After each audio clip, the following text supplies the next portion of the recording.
Assalamualaikum warahmatullahi wabarakatuh. Jumpa lagi di Good Night YouTube channel. Apa kabar nih teman-teman? Semoga kalian yang menonton video ini selalu diberi kesehatan dan dilancarkan rezekinya. Pada kesempatan kali ini aku akan menceritakan pengalaman horor dari pendaki Gunung Semeru. Kisah ini dialami oleh Elisa ketika sedang melakukan pendakian ke Gunung Semeru bersama 6 orang lainnya, termasuk kakak kandungnya sendiri. Jadi di pendakiannya itu Elisa ini sempat mengalami gejala hipotermia.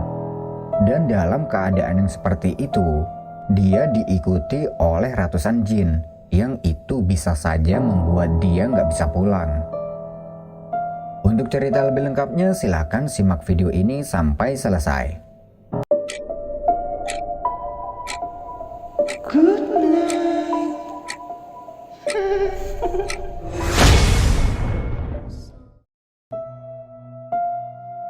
Awal cerita, waktu itu Elisa dihubungi oleh teman sekolahnya dulu. Sebut saja dia adalah Yanti. Dia menghubungi Lisa buat ngajakin dia mendaki ke Gunung Semeru. Elisa yang tidak ada persiapan sama sekali sempat menolak.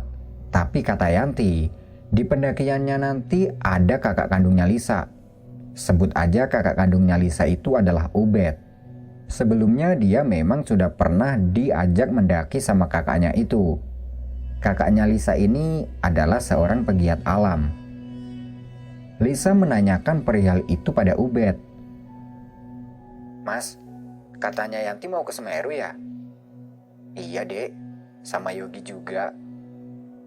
Yogi adalah kakak kandungnya Yanti. Dia mengajak Yanti untuk ke Semeru dan Yanti mengajak Elisa. Sebelumnya Ubed tidak ada niat sama sekali untuk mengajak Lisa karena dia tahu kalau Lisa ini fisiknya sangat lemah. Terakhir kali diajak ke Gunung Butak, dia mengeluh karena capek.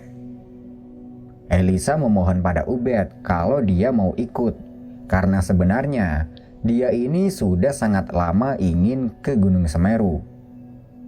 Akhirnya Ubed pun tidak bisa menolak. Dia minta pada Elisa agar olahraga dulu kalau mau ikut, karena ini adalah Gunung Semeru, apapun bisa terjadi di sana. Singkat cerita, tibalah hari keberangkatan. Siang itu 4 orang datang ke rumahnya Ubed untuk berkumpul dulu. Mereka adalah Yogi, Yanti, Adam, dan Riko. Adam dan Riko ini adalah temannya Ubed. Jadi awalnya rencana pendakian ini hanya akan dilakukan oleh mereka berempat aja, yaitu Ubed, Yogi, Adam, dan Riko. Di rumahnya Ubed itu mereka mempacking peralatan. Setelah itu, mereka langsung berkendara menuju ke tempat tujuan. Setelah menempuh kurang lebih 2 jam perjalanan motor, sampailah mereka di base camp Ranupani. Sesampai di sana, Ubed langsung mengurus perizinan ke pos dengan menyerahkan persyaratan yang sebelumnya sudah disiapkan. Setelah itu mereka diizinkan untuk mendaki hari ini juga. Mengingat hari ini sudah sore, mereka putuskan untuk camp dulu di Ranupani dan berniat mulai pendakian ini besok pagi-pagi. Mereka mendirikan tenda di dekat pos pendakian dan keesokan harinya, perjalanan dimulai sekitar jam 7 pagi. Di perjalanan itu mereka tidak ada kendala apapun hingga sampai di Ranukumbolo sekitar jam 11 siang. Di sana mereka istirahat sebentar untuk makan siang. Dan tepat jam 12 siang, perjalanan dilanjutkan menuju ke Kalimati. Kalimati adalah pos terakhir sebelum menggapai puncak Mahameru. Sampai di sini, masih belum ada kendala apapun. Mereka berjalan dengan sangat have fun. Tapi, seringkali Lisa minta berhenti karena kecapean. Ya maklumlah, Lisa ini memang fisiknya sangat lemah, jadi sebisa mungkin Ubed harus memperhatikan kondisinya. Setelah cukup lama berjalan, sampailah mereka di Kalimati sekitar pukul 5 sore. Di Kalimati itu terlihat cukup sepi pendaki, hanya ada beberapa saja, karena memang waktu itu masih belum trennya mendaki. Pendakian ini sekitar tahun 2010-an. Dua tenda mereka dirikan dengan posisi berhadapan, dan di tengah-tengahnya dipasang playset dengan tujuan untuk mereka masak nanti. Setelah tenda sudah berdiri, mereka lanjut membuat kopi di bawah playset. Dan di situ, Ubed sudah bisa merasakan kalau Lisa ini pasti tidak akan kuat kalau harus ke puncak. Karena terlihat dari raut wajahnya yang sudah sangat payah. Dia sangat mengerti keadaan adiknya. Memang, di Kalimati itu Lisa sudah benar-benar payah. Dan sebenarnya, dia juga tidak ada niat untuk naik ke Mahameru. Meskipun puncak sudah terlihat jelas dari Kalimati. Semakin lama, suhu di Kalimati terasa semakin dingin. Ya wajar sih, karena pendakian mereka ini adalah pas musim kemarau. Dan musim itu adalah musim dingin-dinginnya di gunung. Karena perut sudah mulai lapar, mereka masak makanan. Dan saat itu, Lisa mulai drop karena tidak tahan dengan suhu di tempat ini. Jadi malam itu suhunya hampir minus dan sangat dingin. Lisa menutupi badannya dengan jaket dan sleeping bag. Tapi itu tidak bisa membuat dirinya menjadi hangat. "Dek, makan dulu," ucap Ubed sambil memberi satu piring nasi yang sudah matang. "Enggak mas, aku udah kenyang," jawab Lisa. Ubed memaksa Lisa agar tetap makan walaupun tidak lapar. Karena dalam kondisi seperti ini sangat bahaya kalau perut sedang kosong. "Jangan gitu dek, makan dikit aja biar perutmu nggak kosong," ucap Ubed. Tapi tetap saja Lisa tidak mau, karena dia merasa tidak ada nafsu makan sama sekali. Beberapa kali Ubed berusaha untuk membujuk Lisa agar dia mau makan, tapi tetap saja tidak mau. Akhirnya, Ubed minta pada Lisa agar makan roti saja, agar perutnya tidak kosong. Karena tidak mau kakaknya ini terus-menerus memaksa, Lisa hanya mengiyakan saja. Di bawah playset mereka ngobrol-ngobrol, dan Ubed bilang ke yang lain, "Ntar kalau Lisa nggak kuat buat muncak, kalian muncak sendiri aja ya. Aku di sini jagain Lisa." Dia bicara seperti itu karena dia tahu kalau Lisa ini pasti tidak akan kuat, dan yang lain pun hanya setuju. Semakin malam suhu di Kalimati terasa semakin dingin, dan di sini Lisa sudah benar-benar tidak kuat. Dia pamit sama Ubed dan yang lain untuk istirahat dulu di dalam tenda. Sleeping bag dia selimutkan di seluruh badannya, tapi tetap saja dingin ini terasa menusuk. Hingga akhirnya dia sudah mencapai batasnya. Seluruh tubuhnya terasa seperti ditusuk jarum, dingin dan mati rasa. Dia hanya bisa menggigil dingin. Menyadari itu, Ubed segera mendatangi Lisa di dalam tenda. "Dek, kamu kenapa dek?" tanya Ubed dengan panik, dan Lisa tidak bisa jawab apapun. Dia hanya menggigil kedinginan. "Mas, Lisa kenapa mas?"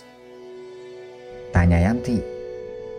"Nggak tahu, dia kedinginan hebat," jawab Ubed dengan panik. Dia coba menghangatkan badannya Lisa dengan beberapa kain yang mereka bawa. Tapi tetap saja Lisa ini menggigil. "Wah, bahaya nih kalau sampai Lisa kena hipotermia," batin Ubed. Yogi dan yang lain menghangatkan air di kompor dan dimasukkan ke dalam botol. Kemudian botol itu ditaruh di dekat badan Lisa. Sampai sekitar setengah jam, kondisi Lisa terus seperti itu, dan mereka semua sudah panik tidak karuan. Karena mungkin suhu di tenda ini masih dingin, Ubed membawa Lisa ke bangunan shelter. Tapi alhasil tetap sama. Lalu Ubed memeluk Lisa dengan erat agar lebih hangat. Dan ketika dipeluk itu, badannya Lisa sudah seperti es, sangat dingin. Beberapa pendaki lain berdatangan ke shelter untuk melihat apa yang sedang terjadi. "Ada apa, Mas?" tanya salah satu pendaki. "Teman kita kedinginan, Mas," jawab Adam. "Waduh, bahaya ini, Mas. Bisa-bisa kena hipotermia. Minta pertolongan ke tim SAR aja," saran pendaki itu. Sebenarnya itu sudah terlintas di dalam pikiran mereka. Tapi mau menghubungi tim SAR bagaimana caranya? Sinyal HP tidak ada. Mau turun sekarang keburu keadaan Lisa semakin memburuk. Sampai sekitar jam 10 malam, kondisi Lisa tetap seperti itu. Yang ada dalam pikiran Lisa waktu itu hanya satu, yaitu mati di sini. Karena dia sudah tidak bisa berbuat apa-apa lagi selain menggigil. Jadi kondisi Lisa itu masih sadar, tapi dia masih bisa mendengar orang-orang di sekitarnya. Tapi untuk bicara, dia sudah tidak bisa karena bibirnya terasa kaku. Dengan keadaan panik tidak karuan, Ubed memutuskan untuk membawa Lisa turun ke Ranukumbolo dan besok pagi-pagi minta pertolongan ke bawah. Mereka yang lain segera mengemasi tendanya lagi. Kemudian Ubed mencari kayu, dan dengan 2 lapis sleeping bag yang sudah diikat pada sebatang kayu, dia menandu Lisa turun ke Ranukumbolo. Lisa ditandu Ubed dan Yogi berjalan turun. Dan karena kondisi mereka waktu itu sangat kelelahan, jadi sebentar-sebentar mereka berhenti. Beberapa kali, Riko dan Adam menawarkan dirinya untuk menggantikan Ubed menandu. Tapi Ubed tidak mau. Karena ini sudah menjadi tanggung jawabnya kepada adiknya. Mereka berhenti lagi untuk yang kesekian kalinya. Dan saat itu, Ubed melihat wajah Lisa semakin memucat. Bibirnya tidak ada hentinya menggigil kedinginan. "Dek, tahan sih yo. Dilungkas duduk Ranukumbolo. Mas janji bakal nggawa awakmu mulai." "Dek, tahan dulu ya. Sebentar lagi kita sampai di Ranukumbolo. Mas janji akan bawa kamu pulang," ucap Ubed sambil menangis dan membersihkan debu yang menempel di wajah Lisa. Mendengar ucapan Ubed itu, mereka yang lain merinding. Lalu Adam memegang pundaknya Ubed sambil berucap, "Bro, sabar ya. Moga-moga Lisa kuat sampai sesok." "Bro, sabar ya. Semoga Lisa bisa kuat sampai besok." Dengan sekuat tenaga, Ubed kembali berdiri untuk menandu Lisa kembali berjalan turun. Dan kali ini, dia dibantu oleh Adam. Sesampai di hutan cemorok kandang, mereka berhenti lagi karena capek. Lisa diturunkan di atas tanah dan mereka terduduk lelah. Karena kondisinya Lisa ini masih sadar, dalam hati dia ikut menangis. Dia merasa kalau dia sudah tidak bisa bertahan lama lagi.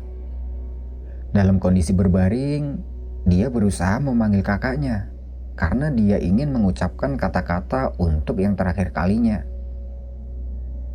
Mas Ubed." Mendengar itu, Ubed langsung mendekati Lisa. "Iya dek, ada apa?" "Mas, sepurone yo aku wis ngerepoti sampean. Deneng kok aku wis kaenek, tolong jenengku sampean dekek ning puncak Mahameru." "Kak, maaf ya, aku sudah merepotkan kamu. Kalau nanti aku udah gak ada, tolong namaku diletakkan di puncak Mahameru." Spontan Ubed memeluk badan Lisa sambil menangis, membayangkan ucapan Lisa itu benar-benar terjadi. Dan tanpa disadari, mereka yang lain juga ikut menangis. Yanti memegang tangannya Lisa sambil berucap, "Lisa, kamu kuat kok. Kuat ya, kita pulang bareng-bareng." Karena tidak ingin ucapan Lisa itu benar-benar terjadi, Ubed kembali menandu Lisa buat jalan turun. Dan ketika ditandu itu, tepatnya di area Ororo Ombok, Lisa melihat di sekelilingnya mereka ini ada banyak sekali orang-orang yang juga sedang berjalan beriringan. Orang-orang ini siapa ya? Perasaan tadi yang ada di sini cuma mereka berenam aja. Seakan-akan Lisa sedang berada dalam keranda, sedang yang lain sebagai pengantar. Dia melihatnya lagi, dan orang-orangnya ini terlihat sangat banyak. Kalau sempat menghitung, mungkin ada ratusan. Mereka semua terlihat aneh, seperti bukan manusia. Ada yang rambutnya panjang, ada yang kakinya panjang sebelah, dan beraneka ragam. Lisa ingin tanya ke kakaknya, tapi kondisinya waktu itu sudah tidak bisa berbuat apa-apa. Untuk bicara saja dia susah. Tidak lama kemudian, di atas terlihat ada sosok hitam yang sedang terbang, tepat di atasnya Lisa. Lisa tercengang melihat sosok itu.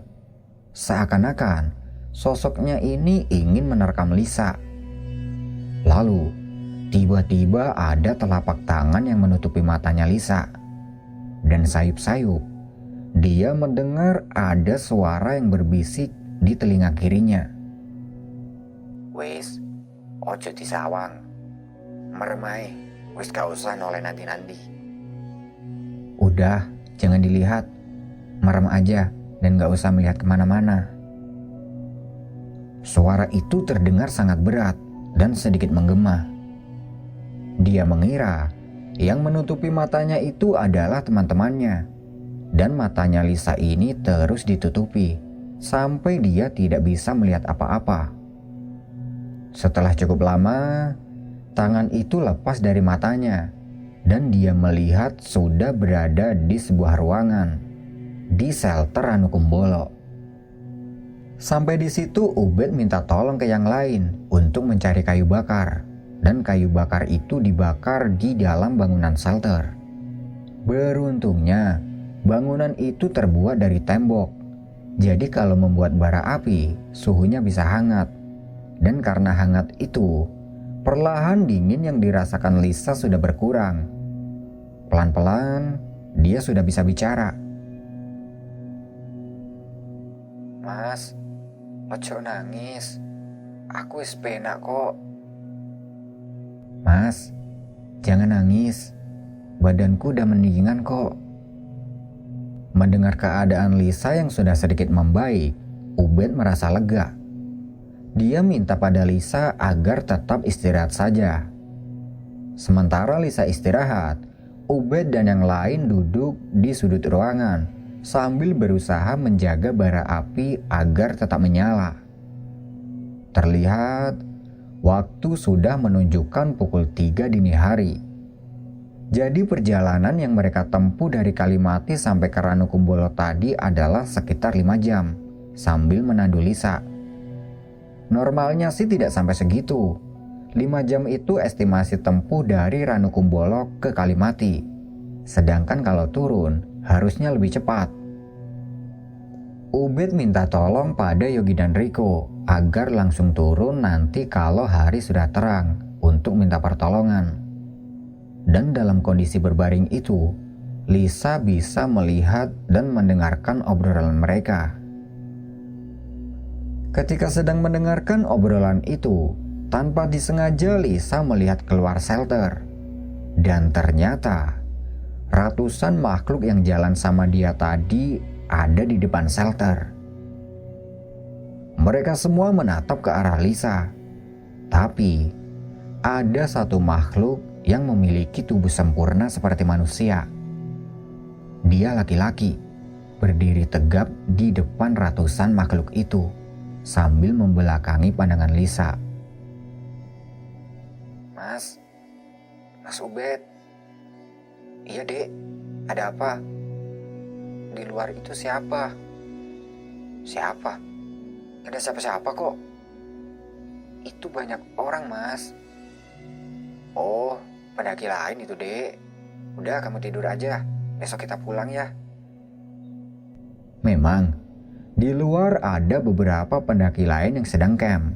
Dan Ubed mengira yang ditanyakan Lisa itu adalah para pendaki itu.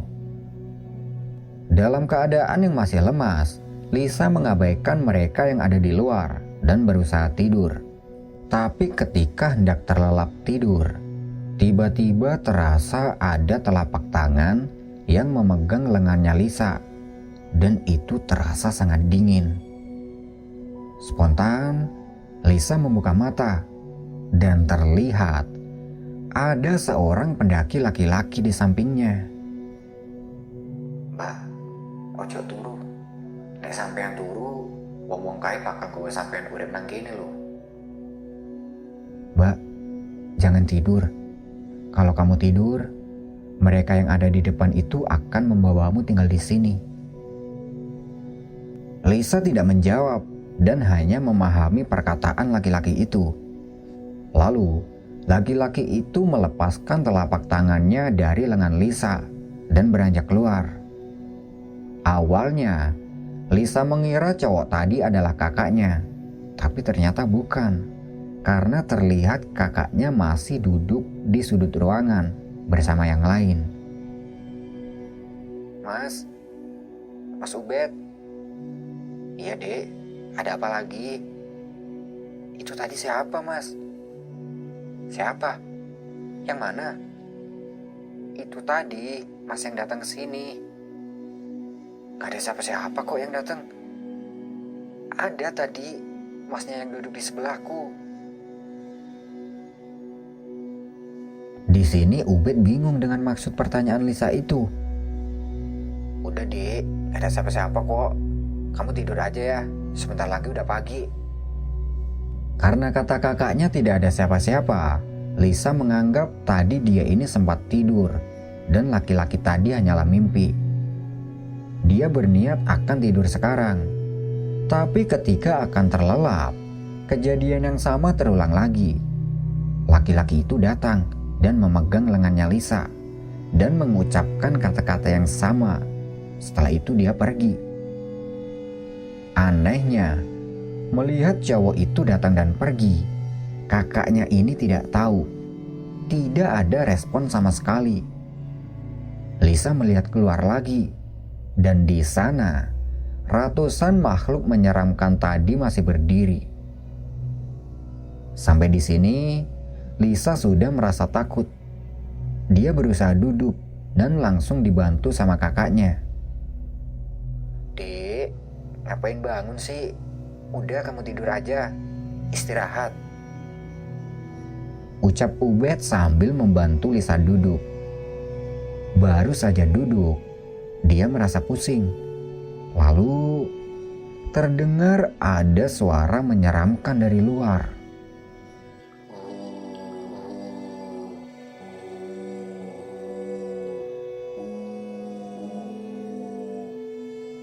Lisa melihat keluar, dan ternyata itu adalah suara ratusan makhluk yang masih berada di luar shelter.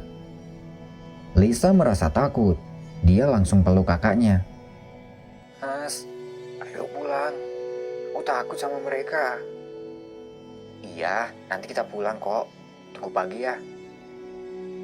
Mendengar ucapan Lisa yang takut sama mereka, Ubed langsung berpikir ke hal yang mistis. Lisa ini pasti ngeliat sesuatu. Dengan posisi masih memeluk kakaknya, dia mencuri pandang keluar. Dan laki-laki tadi sedang berdiri di tengah pintu shelter, menutupi pandangan Lisa dari ratusan makhluk aneh itu. Jadi, seakan-akan pria itu tidak mengizinkan Lisa melihat makhluk aneh itu. Lisa berbaring di pangkuan kakaknya, dan mengingat perkataan pria tadi, dia tidak berani tidur. Sesekali dilihat, cowok itu masih berdiri tegap di tengah pintu. Setelah cukup lama berbaring di pangkuan kakaknya, dia melihat keluar lagi, dan pria tadi sudah tidak berada di tengah pintu. Begitupun makhluk aneh yang berdiri di luar tadi. Lisa merasa lega dia berusaha duduk dan minum minuman hangat yang dibuatkan Yogi. Terlihat waktu sudah menunjukkan jam 4 pagi. Yogi dan Riko bergegas turun untuk minta pertolongan sambil membawakan barang milik Lisa. Di sini, kondisi Lisa sudah lebih baik dari semalam. Wajah pucatnya sudah tidak tampak lagi, tapi kondisinya masih lemas. Karena waktu itu sudah pagi, Ubed menuntun Lisa keluar untuk mencari sinar matahari supaya tubuhnya Lisa bisa hangat. Sambil berjemur di bawah sinar, Lisa memperhatikan keadaan sekitar Ranukumbolo sambil mengingat makhluk aneh yang semalam berdiri di sini. Dan di situ, dia tidak melihat pria semalam. Kalaupun pria itu adalah pendaki, mungkin dia sudah pergi dari Ranukumbolo. Dan kalau dia bukan pendaki, mungkin sekarang dia sudah kembali ke alamnya. Allahu alam. Siapapun pria yang menolongku semalam, aku mengucapkan banyak terima kasih. Dan semoga pria itu selalu dalam lindungan yang maha kuasa, ucap Lisa dalam hati. Sekitar jam 8 pagi tim penolong datang dan langsung menghampiri mereka ke shelter. Lisa ditandu tim penolong untuk turun dan diikuti Ubed sama yang lain. Sesampainya di Ranupani, Lisa langsung dibawa ke ruang kesehatan untuk diberi pengobatan. Tapi saat itu kondisi Lisa masih lemas. Akhirnya tim kesehatan memutuskan untuk mendatangkan ambulans. Lisa ditemani kakaknya menuju ke puskesmas terdekat untuk mendapat pengobatan lebih lanjut.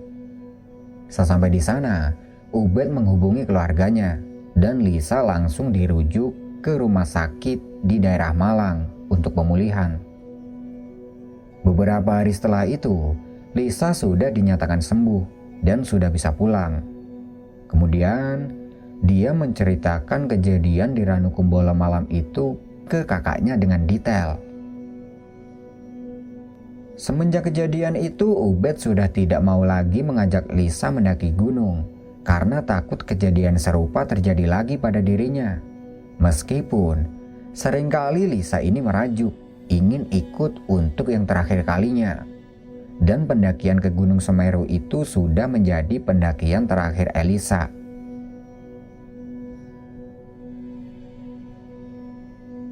Nah, itu tadi adalah pengalaman horor yang dialami oleh Elisa ketika melakukan pendakian ke Gunung Semeru bersama kakak dan teman-temannya. Terima kasih buat teman-teman yang sudah nonton video ini sampai selesai. Aku pamit undur diri dulu ya. Good night and see you next time.